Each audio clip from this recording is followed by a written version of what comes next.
Jangan lupa untuk subscribe YouTube channel Metro TV News dan nyalakan notifikasinya.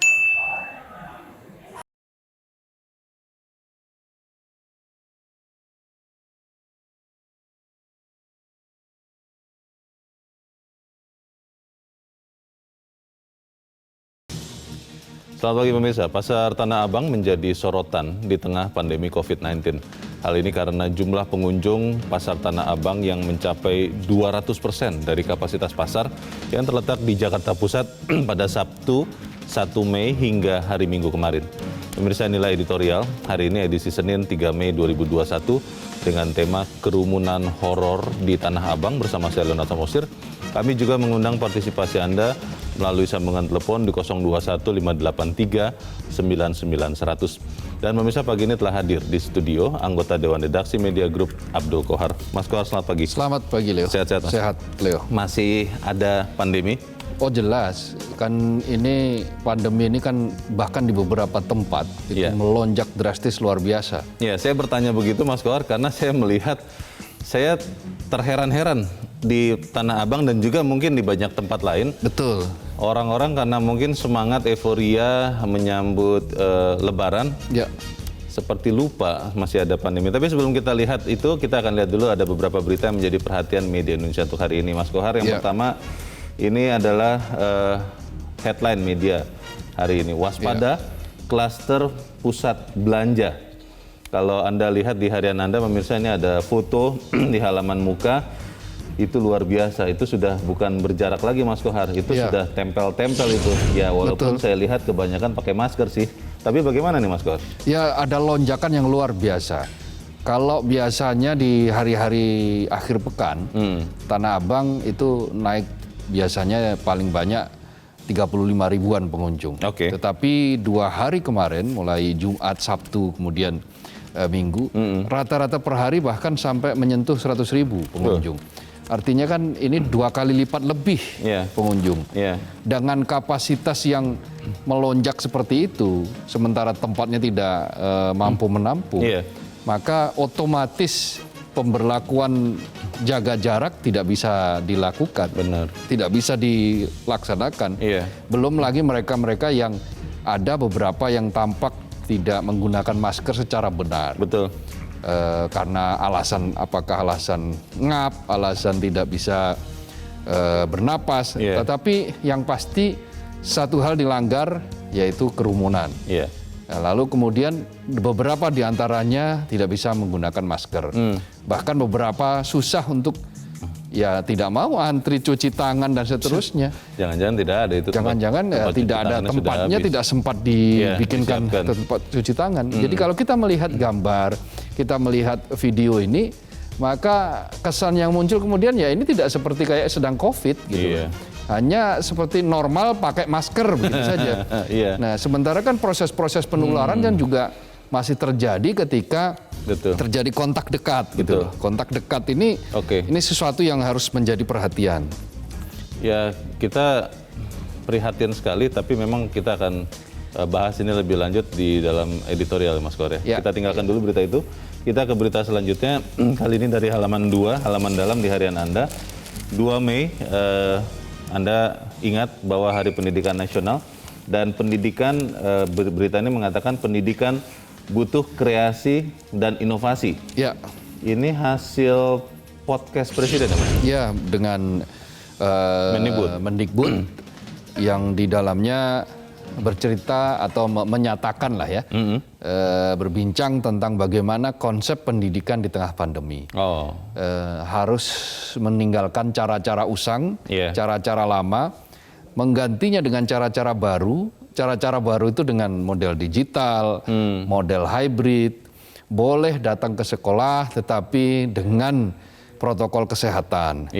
Semua diberikan pengetahuan, berikan pendidikan untuk belajar dengan cara-cara yang menaati protokol kesehatan. Ruang-ruang kelas harus diberi porsi yang longgar untuk menjaga jarak. Sebelum masuk harus ada cuci tangan. Atau ketika keluar juga harus cuci tangan. Masker juga harus selalu digunakan. Durasi pendidikan di sekolah, kalau nanti terjadi pelajaran tatap muka, tidak boleh juga terlalu berlama-lama. Intinya model kombinasi antara virtual dan tatap Fisik, muka itu harus mampu menghadirkan kreasi-kreasi. Jadi para pengajar juga harus mampu membuat metode mengajar yang sesuai dengan kebutuhan gitu. Bagaimana virtual tetapi tetap efektif gitu. Jangan terjebak dengan keadaan ya. Terus semangat belajar. Betul. Kita harapkan siswa-siswa kita terus belajar. Kita ke berita selanjutnya di halaman 4 kali ini pemirsa. Peremajaan jangan saat ada kecelakaan. Ini terkait dengan alat utama sistem persenjataan. Nah, ini tentunya sudah waktunya nih Mas Kohar. Bagaimana kemudian ada evaluasi yang signifikan dan ada perbaikan kalau memang ada kekurangan-kekurangan, karena terlalu mahal kita kehilangan patriot-patriot karena kecelakaan alutsista. Bagaimana Mas Kohar? Yang dibutuhkan saat ini adalah roadmap. Jadi roadmap kita, kalau memang sudah ada roadmap soal alutsista, itu harus diperbaharui. Karena roadmap yang lama barangkali belum sampai pada konsep-konsep bagaimana kita memiliki alutsista yang berteknologi baru, dengan kemampuan yang bagus, bahkan dengan kapasitas yang mumpuni. Nah, yang ada kita selalu menghadapi kritik bahwa alutsista kita renta. Alutsista yang renta itu berpotensi untuk membuat gugurnya para prajurit. Nah, para prajurit gugur bukan karena di medan perang, tetapi gugur karena alutsista. Ini sangat menyedihkan. Karena itu pertama roadmap harus jelas dulu. Roadmap di situ termasuk di dalamnya adalah kebutuhan alutsista kita. Seperti apa sih? Berapa sih yang dibutuhkan? Berapa yang harus diremajakan? Jangan sampai kemudian karena kita tidak menggunakan roadmap, tidak memiliki roadmap yang jelas, maka meraba-raba semua. Akhirnya alat yang sudah renta pun dianggap masih bisa dikanibal, masih bisa diperbaiki di sana sini, tetapi akhirnya pada titik tertentu ya lifetime tidak bisa dibohongi gitu. Kita tunggu nanti, jangan sampai kemudian setelah peristiwa ini mungkin mulai tidak menjadi pusat perhatian, lalu kita lupa juga untuk mengevaluasi alutsista kita. Kita tunggu nanti sama-sama. Kita ke editorial pemirsa. Editorial hari ini tajuknya kerumunan horor. Ini mengerikan ini Mas Kohar, kerumunan horor di Tanah Abang.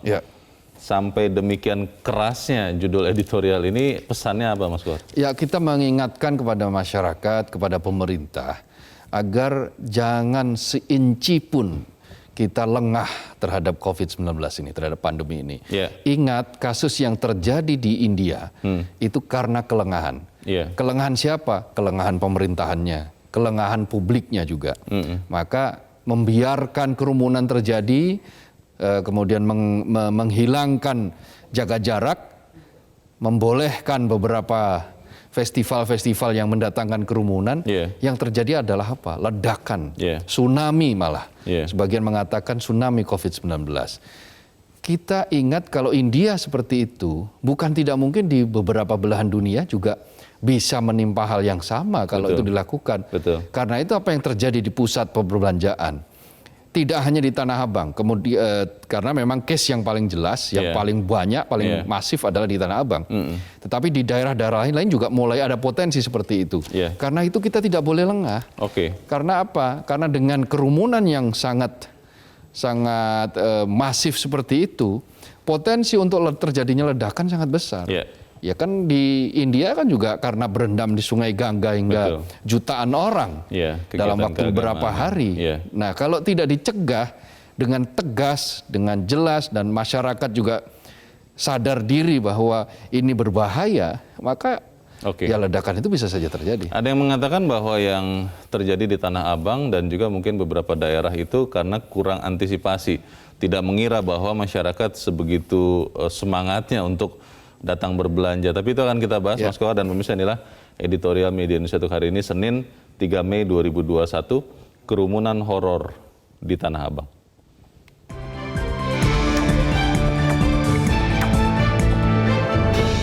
Kerumunan horor di Tanah Abang.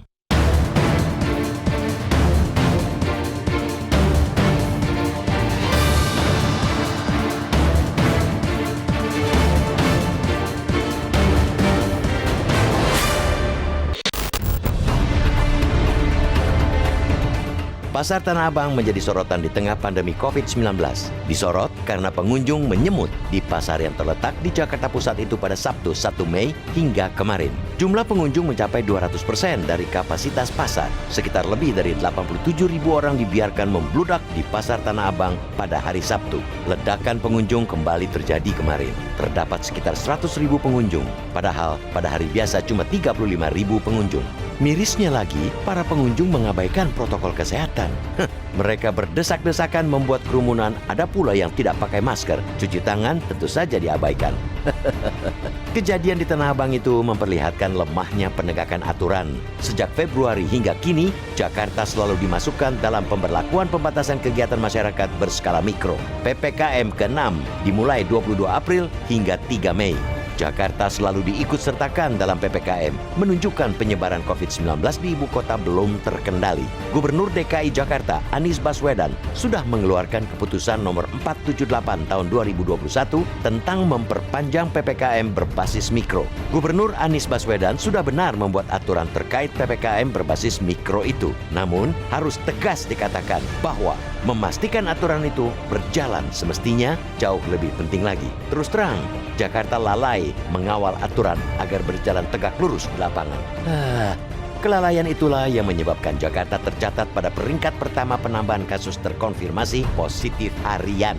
Berdasarkan data Satgas Penanganan COVID-19 pada 1 Mei, DKI Jakarta menambahkan 926 kasus dan kumulatifnya masih yang tertinggi, mencapai 409.546 kasus. Mereka yang menyerbu Pasar Tanah Abang juga patut disalahkan. Disalahkan karena mereka tidak mengambil tanggung jawab untuk bersama menegakkan disiplin 3M, menjaga jarak, memakai masker, dan mencuci tangan. Membeli baju baru dipakai pada saat hari raya sah-sah saja. Akan tetapi, apalah artinya baju baru itu jika karena lalai menjaga protokol kesehatan bisa berakibat fatal hingga nyawa melayang? Pemandangan horor di Tanah Abang jangan sampai menimbulkan tsunami COVID-19 seperti yang terjadi di India.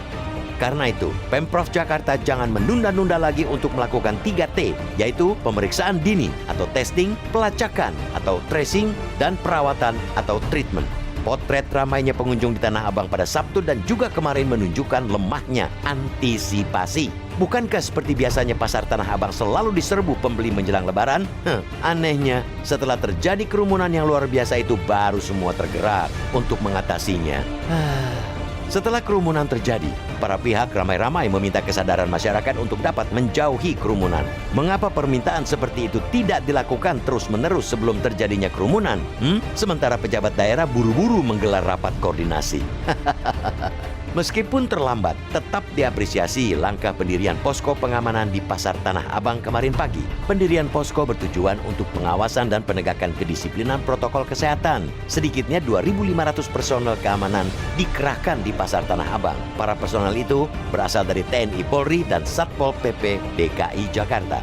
Eloknya, petugas langsung memberi sanksi kepada mereka yang melanggar protokol kesehatan. Jika pengelola, penjual, dan pengunjung Pasar Tanah Abang tetap mengabaikan protokol kesehatan, Pemprov Jakarta jangan segan-segan menutupnya. Kerumunan di Tanah Abang memberikan pelajaran berarti. Jangan sampai kerumunan kembali terjadi pada saat libur Lebaran. Orang-orang dibiarkan membludak mengunjung tempat wisata lokal. Karena itu, lakukan antisipasi dari sekarang juga. Bukan hanya Jakarta, semua kepala daerah harus melakukan antisipasi. Jangan kasih kendor penegakan disiplin protokol kesehatan jika negeri ini tidak mau dilanda tsunami COVID-19.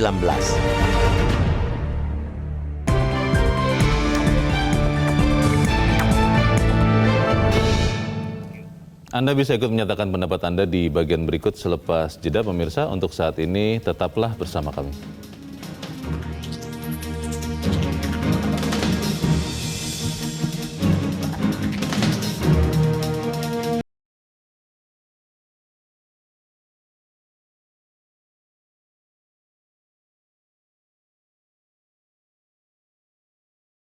Editorial Media Indonesia, dan saat ini Mas Kohar kita coba berbincang dulu dengan Satgas. Kita sudah terhubung dengan melalui sambungan telepon dengan Ketua Bidang Penanganan Kesehatan Satgas COVID-19 Pusat, Brigjen TNI Purnawirawan Alexander K. Gintings. Pak Alex, selamat pagi. Selamat pagi. Ya, Pak Alex, kita sama-sama menyayangkan Pak apa yang terjadi di Tanah Abang dan juga mungkin sebetulnya sudah banyak juga terjadi di daerah-daerah lain. Tapi kalau kita fokus dulu yang di Tanah Abang ini, Pak Alex, setelah terjadi kerumunan luar biasa hari Sabtu 2 hari yang lalu, Minggu kemarin, sudah ada antisipasi, sudah mulai dibangun posko. Tetapi pertanyaan saya, setelah ada kerumunan seperti kemarin itu luar biasa banyak, apakah memang akan dilakukan tracing, Pak Alex, supaya kemudian kita bisa tahu kerumunan itu menimbulkan lonjakan COVID atau tidak? Bagaimana, Pak Alex?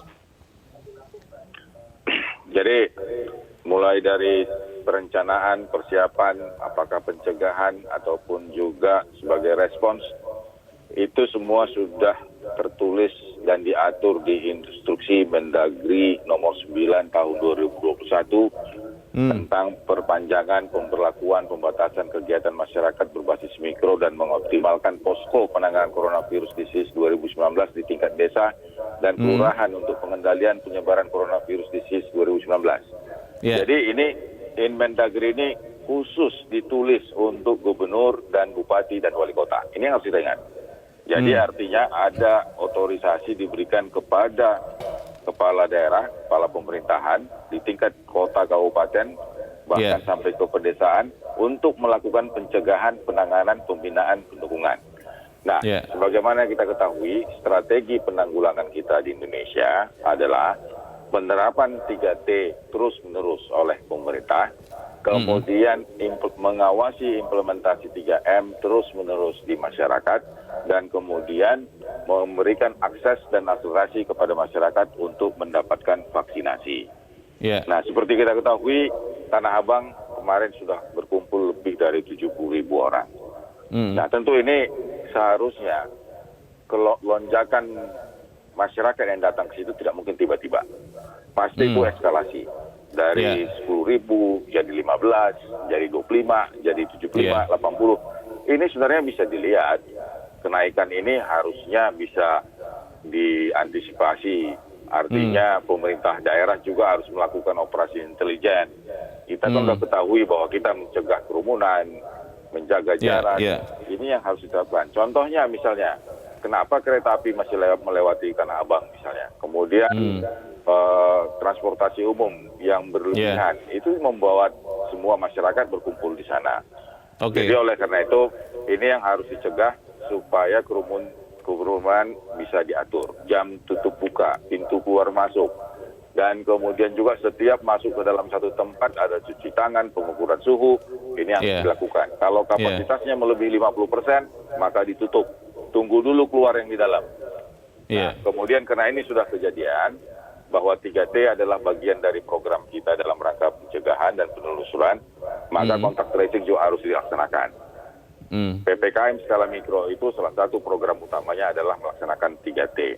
Jadi kontak tracing itu tidak boleh berhenti, kendati pun itu weekend ataupun libur. Jadi kontak tracing itu kalau terus dilakukan, tidak bisa dikerjakan kepada pengunjung, ya lakukan sekarang kepada mereka yang ada di pasar. Mereka kan berjualan di situ, berbisnis, setiap hari ada.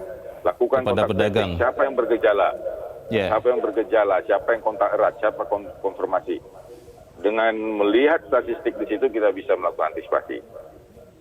Dan kemudian masyarakat yang kemarin berkunjung ke Tanah Abang akan kembali ke rumahnya masing-masing. Betul. Dan rumahnya masing-masing itu pasti di RT, di RW. Dan RT RW itu adalah dalam jangkauan PPKM skala mikro. Tentu di situ posko kelurahan, posko desa, bersama dengan relawan, bersama Babinsa, bersama Babin Kaptipmas, bisa mencegah untuk mengurangi lalu lalang manusia. Jadi artinya ini memang harus pekerjaan kita semua.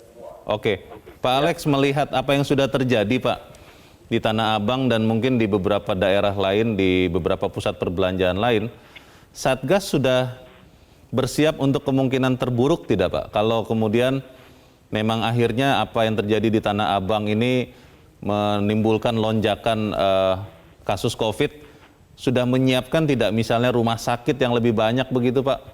Atau semoga tidak terjadi kemungkinan terburuk sudah disiapkan juga, bagaimana Pak Alex?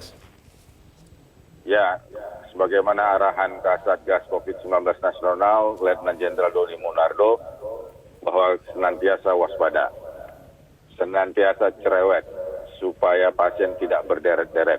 Ini sering diungkapkan.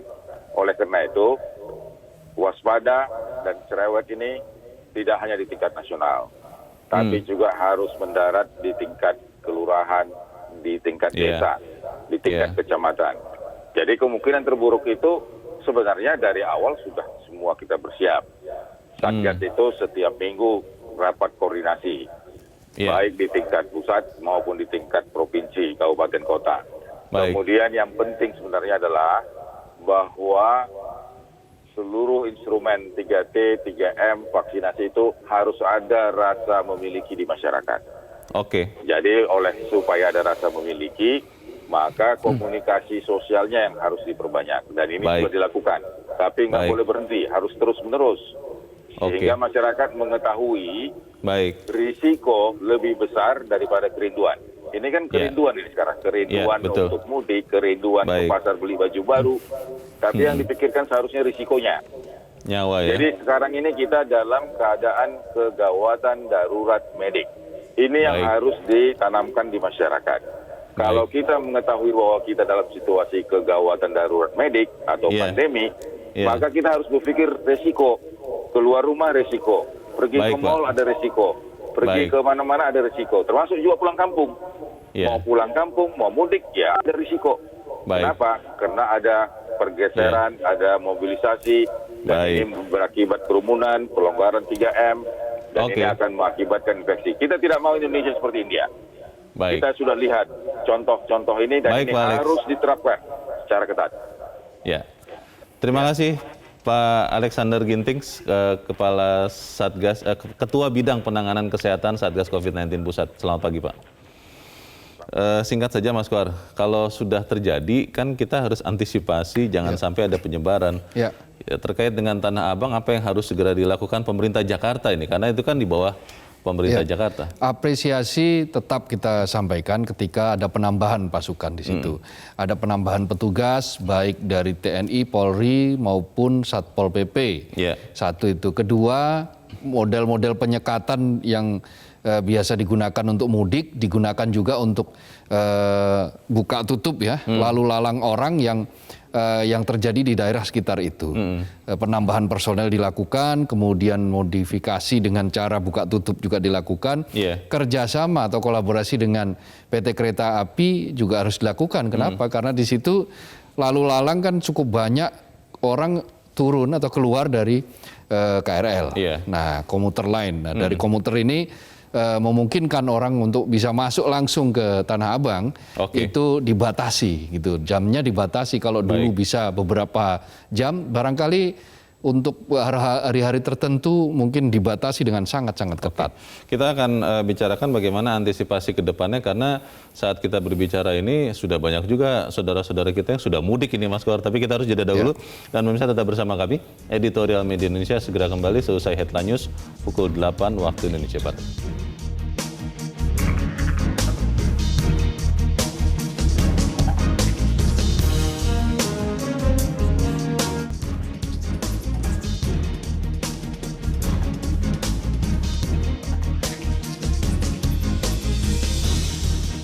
Terima kasih pemirsa, Anda masih bersama kami di Editorial Media Indonesia. Mas Koar, sebelum kita lanjutkan diskusi kita coba dengarkan Mas pendapat dari pemirsa Metro TV. Saat ini kita sudah terhubung dengan pemirsa Metro TV di Bali, ada Ibu Jane. Ibu Jane, selamat pagi. Selamat pagi Bung Leo, selamat pagi Bung Kohar. Selamat pagi Ibu Jane. Bagaimana Bu melihat apa yang terjadi di Tanah Abang dan juga dipercaya di banyak tempat juga sudah mulai terjadi seperti ini, kerumunan, lalu seakan-akan COVID sudah tidak ada. Menurut Bu Jen bagaimana Bu? Ya, kalau menurut saya begini, kita harus melihat kengerian ini dari dua sisi. Yang pertama dari sisi masyarakat, apa yang sebenarnya terjadi? Yang terjadi adalah menurut saya kurangnya pemahaman atau awareness tentang pandemi ini. Hal ini tidak luput dari tingkat intelektualitas. Jadi tidak peduli kamu mau seorang manajer multinational company, kamu punya mentalitas yang rendah gitu loh. Jadi ya mohon maaf saja, kasus Tanah Abang, kita sudah tahu siapa yang datang ke situ. Nah, tentu dari orang-orang yang kurang terdidik gitu loh. Jadi bagaimana orang-orang itu mau tahu? Yang kedua, dari sisi pemerintah, ini jelas bentuk kegagalan suatu kepemimpinan. Harusnya ada program penguatan mitigasi ya, gitu. Karena apapun alasannya, khususnya dalam hal ini, terlebih sudah ada contoh India, penanganan bencana oleh pemerintah seharusnya sudah punya penguatan. Sistem pencegahan karena sangat sederhana aja kok. Tetap protokol, jaga jarak dan cuci tangan. Jadi kalau menurut saya kata di Bu. Oke, Bu, ada yang mengatakan begini, ini sebenarnya yang terjadi karena masyarakat sudah jenuh, sudah stres, lalu mereka juga tambah stres karena dilarang mudik begitu, dan akhirnya melakukan kompensasinya dengan ya sudah berbelanja saja, pakai baju baru menjelang Lebaran, nanti di Lebaran pakai baju baru supaya kemudian kita bisa sedikit lebih gembira begitu. Bagaimana Bu Jen? Oh, kalau menurut saya itu begini ya. Masyarakat akan gembira karena kalau ada satunya trust atau keyakinan terhadap pemerintah bahwa ini bisa diatasi, ada solusinya, kita harus begini, harus begitu. Kalau tidak ada solusi, seperti ada statement, ya Bu, saya daripada mati di rumah, mendingan saya mati di luar kena COVID Bu. Kalau saya nggak kerja, anak istri saya mati. Ada yang bilang, itu peran pemerintah di sini. Seperti mohon maaf ya, saya lihat kan saya di Bali, saya lihat di Jakarta, itu gubernurnya safari. Harusnya beliau itu malah penguatan. Ini saya mungkin bicara secara nasional, tidak untuk gubernur Bali, Jakarta saja ya. Mungkin kayak tadi Bung Leo bilang terjadi juga kemungkinan terjadi di daerah-daerah lain. Artinya begini, disinilah peran penting pemimpinan. Jadi kalau kepemimpinan seperti ini gagal, ini bahaya untuk kesinambungan berbangsa dan bertanah air, Bung Leo. Ini sangat berbahaya, menurut saya begitu. Jadi perlunya kepemimpinan yang hadir, solid, yang betul gitu loh. Harus ada di sana gitu loh. Baik. Kita harapkan itu akan terus terjadi lagi. Bu Jen, terima kasih sudah berpendapat dari Bali. Selamat pagi. Di belakang Ibu Jen ada Pak Toto Suharto di Jakarta Timur. Pak Toto, selamat pagi. Selamat pagi. Selamat pagi Pak Toto. Bagaimana Pak pendapat Bapak untuk mencegah hal serupa terjadi nih? Yang sudah terjadi sudah terjadi, tapi kan kita harus mengantisipasi jangan sampai kerumunan itu menimbulkan lonjakan COVID, dan juga kita mencegah hal serupa terjadi dimanapun ini. Bagaimana Pak Toto? Ya, terima kasih Leo dan Mas Kohar. Saya sependapat tadi ya, sebagian pendapat dari Bu Jen, bahwa memang peran pemerintah dibutuhkan lebih tegas lagi, lebih berperan banyak lagi. Namun demikian ya tidak cukuplah kalau hanya kita serahkan semuanya kepada pemerintah. Ya masyarakat juga harus ikut berpartisipasi, ikut juga menyadari bagaimana sama-sama kita menghadapi pandemi COVID-19 ini kan. Kalau kerumunan di Tanah Abang sebuah contoh ya, mungkin di tempat lain juga sama begitu. Itu terbentuk yang di Tanah Abang ini karena ingin membeli baju baru. Sedangkan baju baru itu sesungguhnya kan kalau mereka sebutkan baju lebaran, apa sih sesungguhnya baju lebaran? Pada galibnya kan baju lebaran itu hanyalah baju baru. Sementara perubahan sebetulnya perubahan kebiasaan baru itu yang belum terjadi, sehingga masyarakat masih menggunakan kebiasaan lama yang bertahun-tahun dianutnya begitu.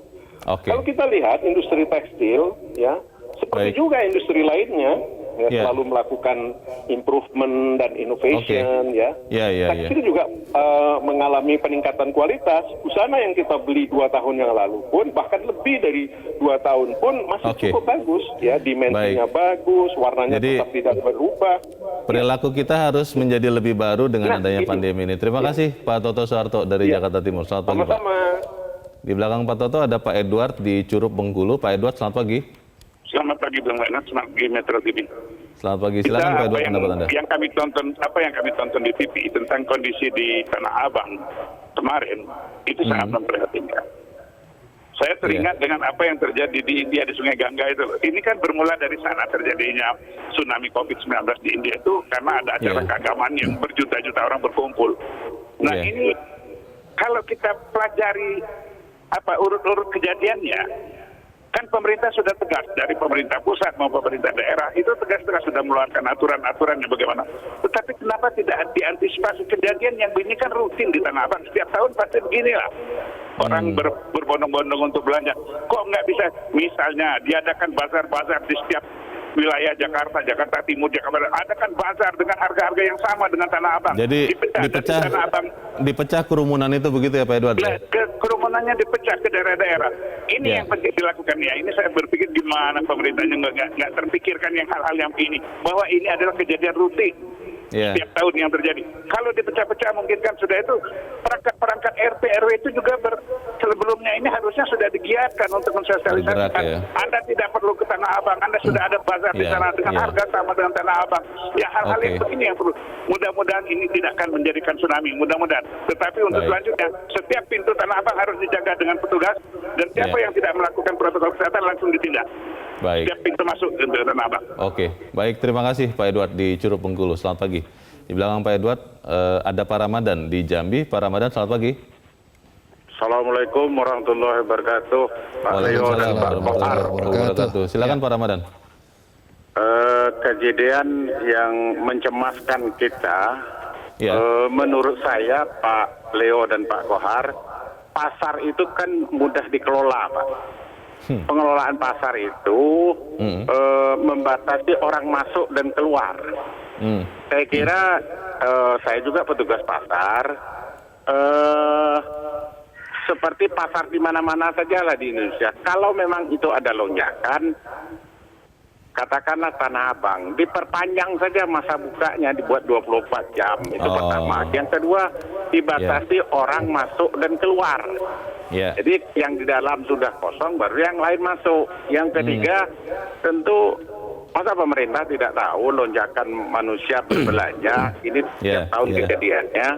Mohon berikutnya pasar-pasar yang lain, penyekatan orang masuk ke pasar. Ini salah satu solusi untuk membatasi penyebaran COVID-19 itu. Membatasi orang masuk ke pasar. Pasar disekat saja dengan petugas kita yang banyak. Makasih Pak Leo, Pak Kohar. Assalamualaikum. Terima kasih. Sama-sama. Waalaikumsalam Pak Ramadan di Jambi. Selamat pagi. Menarik Mas Kohar tadi yang dikatakan Pak Toto ya. Saya menggarisbawahi bahwa ini karena memang perilaku belum berubah. Jadi walaupun masih di tengah pandemi, masyarakat merasa ya sudah jadi tradisi saya harus belanja, dan karena di Tanah Abang itu relatif bisa terjangkau baju-baju, ya saya ke situ di saat bersamaan akhirnya berkerumun. Bagaimana Mas Kor? Ya ini kan sebetulnya ada perbedaan. Orang berbelanja di Tanah Abang sebagian untuk dirinya sendiri, tetapi sebagian besar didominasi oleh orang yang tidak bisa mudik. Karena itu pesan yang ingin disampaikan untuk menyambung tali silaturahmi adalah mengirim produk ke kampung halaman. Oh, dibeli untuk dikirim. Jadi mereka memborong, mereka membeli sebagian untuk mereka, keluarga mereka, tapi sebagian diantaranya, sebagian besar diantaranya adalah untuk dikirim ke kampung.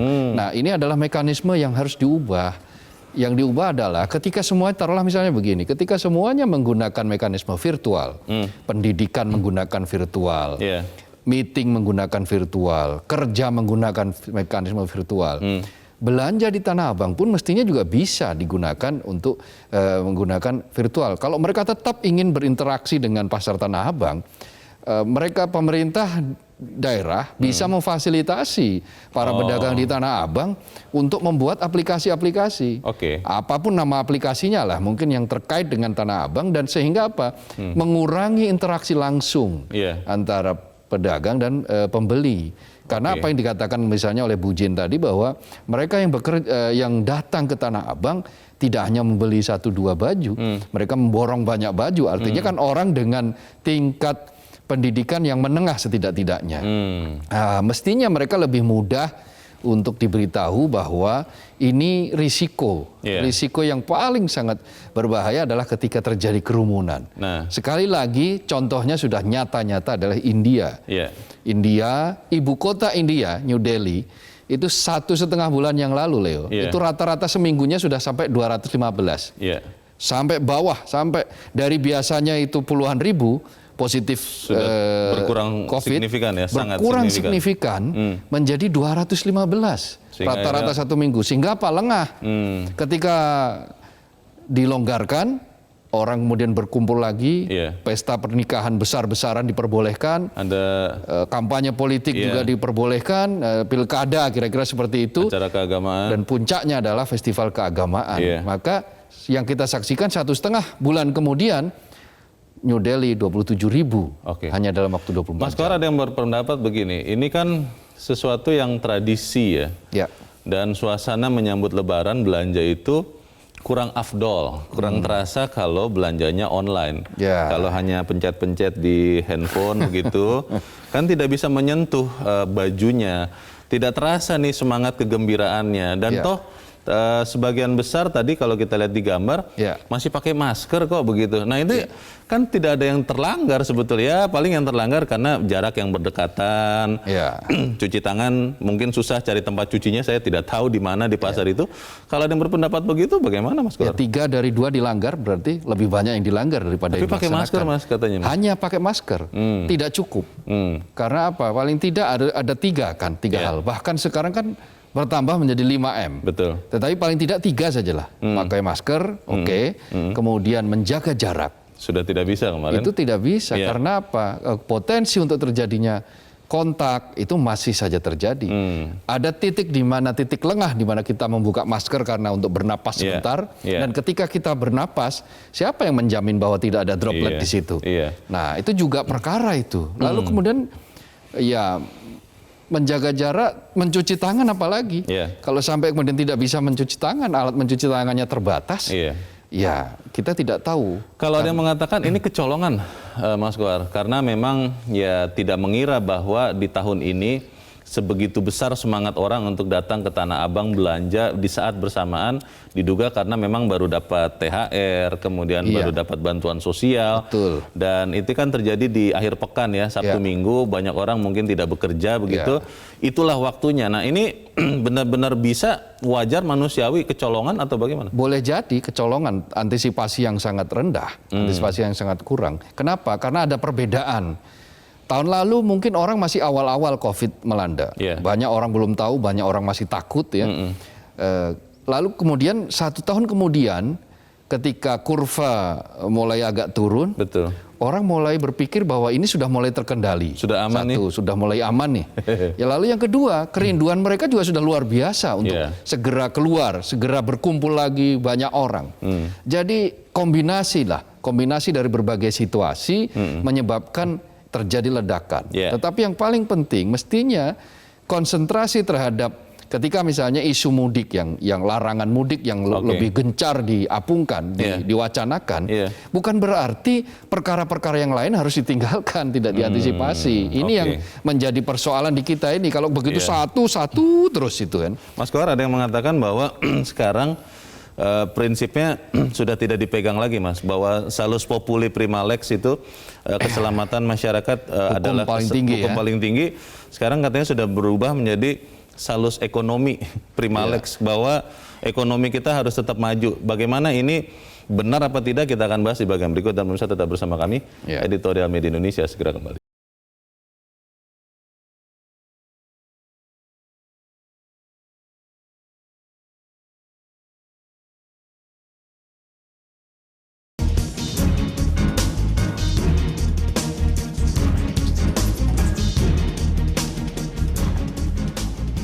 Terima kasih pemirsa, Anda masih bersama kami. Kita di bagian akhir dari diskusi kita pagi ini. Mas Kohar, benar tidak bahwa sekarang ekonomi yang lebih diutamakan ketimbang keselamatan tadi? Tren di dunia itu sekarang memang sedang berlomba bagaimana untuk menyeimbangkan antara kesehatan dan ekonomi. Itu tren yang terjadi memang. India itu merasa tidak mau kalah dengan Cina yang ternyata dalam waktu yang tidak terlalu lama, 10 bulan, sudah bisa mengendalikan COVID, relatif bisa mengendalikan COVID. Buktinya apa? Tingkat positivity rate di Cina sangat rendah, di bawah 10 mereka yang positif harian.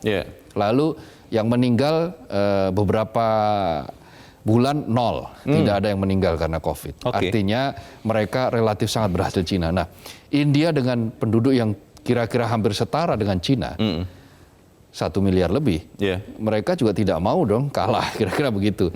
Maka apa yang diumumkan, Januari tahun ini, beberapa analis kesehatan di India mengumumkan bahwa beberapa wilayah di India, terutama New Delhi, itu akan selangkah lagi menuju kekebalan kelompok. Herd immunity. Herd immunity. Terlihat dari katanya 50% lebih, bahkan 60%, itu orang New Delhi sudah punya antibodi. Sudah divaksin? Berdasarkan, belum. Oh. Ya sudah divaksin, tetapi berdasarkan penelitian, itu 60% mereka dianggap sudah memiliki kekebalan. Maka dengan basis 60% itu menuju 70% kan berarti selangkah lagi. Benar. Nah, dan itu diumumkan kepada publik, maka publik kemudian euforia berlebihan. Dan apa yang terjadi kemudian mereka merasa bahwa inilah saatnya kebangkitan ekonomi dimulai. Bergerak semua. Bergerak semua. Pesta diadakan, festival diperbolehkan, wisata dibuka seluas-luasnya. Tanpa protokol. Bahkan dicabut larangan jaga jarak sudah mulai dicabut di mana-mana. Pusat-pusat perbelanjaan juga dicabut. Maka yang kita saksikan adalah gelombang tsunami baru di India yang sangat mengerikan sehingga memprihatinkan negara-negara lain untuk ikut membantu. Nah, kita tentu tidak ingin seperti itu, Leo. Kita harus menjaga betul. Jakarta ini kan selama ini dalam tanda kutip ya menyumbang kasus paling banyak harian. Bahkan sampai terakhir kemarin kan juga sekitar 900-an rata-rata. Maka dengan positivity rate yang masih tinggi, kemudian tingkat risiko juga yang masih tinggi di beberapa titik, di beberapa RW, maka tidak boleh inci pun saya katakan itu lengah. Gitu loh. Itu yang harus dilakukan di tempat manapun. Maka di editorial disebutkan bahwa setelah ini maka antisipasi yang paling mungkin yang harus segera dilakukan adalah bagaimana nanti di saat Lebaran. Membatasi mobilitas ketika Lebaran, mobilitas lokal, wisata, tempat-tempat wisata yang diperbolehkan dibuka. Bagaimana mengaturnya? Itu harus mulai didesain dari sekarang supaya apa yang terjadi di Tanah Abang tidak terjadi di tempat-tempat lain. Pertanyaan beberapa pemirsa tadi kehadiran pemerintah, Mas Kohar. Apakah memang karena sudah 1 tahun lebih, sudah lelah, lalu ada fokus juga tadi harus mengembalikan atau memulihkan kondisi ekonomi. Akhirnya memang pemerintah mungkin khususnya di daerah ya jadi terbagi fokusnya sehingga dia lengah sedikit, kejadianlah di Tanah Abang seperti ini. Bagaimana? Pemerintah penting, hadir itu jelas, itu kewajiban dari pemerintah. Tetapi masyarakat publik itu juga harus betul-betul sama-sama menjaga. Kita percuma mendapatkan kebangkitan ekonomi dalam waktu yang sangat singkat, tetapi kemudian kita dihantam oleh sebuah pandemi berkepanjangan. Akan lebih bagus kita menahan diri untuk sekarang untuk mencapai apa yang akan bisa kita capai setahun mendatang. Kira-kira di pertengahan 2022 dimungkinkan kita bisa mencapai kekebalan kelompok karena asumsinya 70% vaksinasi sudah tercapai di bulan Juni 2022. Nah, kita harus sabar bisa sampai ke sana. Meskipun kita sudah divaksinasi sekalipun, tetap kita harus menjaga protokol kesehatan. Bukan tidak lantas kita merasa merdeka, karena faktanya ada orang yang sudah divaksin beberapa hari kemudian setelah vaksin positif COVID. Karena memang proses pembentukan antibodi di dalam vaksin kan juga butuh waktu. Nah, itu yang kesadaran seperti ini. Jadi pemerintahnya tidak boleh lalai barang sedetik pun, kira-kira begitu. Antisipasi harus dilakukan, tetapi publik, warga, masyarakat juga harus menjaga diri mereka sendiri. Salus populi masih hukum tertinggi? Iya, jelas dong. Itu jelas di mana-mana tidak bisa ditawar lagi bahwa hukum tertinggi adalah keselamatan manusia. Itu yang paling penting. Mari kita sama-sama jaga keselamatan kita sendiri dan orang-orang yang kita kasih. Mas Abdul Kohar, terima kasih sudah ada di tempat ini, Mas. Ya, terima kasih. Selamat pagi. Selamat pagi, Leo. Pemirsa, menjaga kerumunan warga bukan hanya di Jakarta saja, tapi semua kepala daerah juga harus melakukan antisipasi.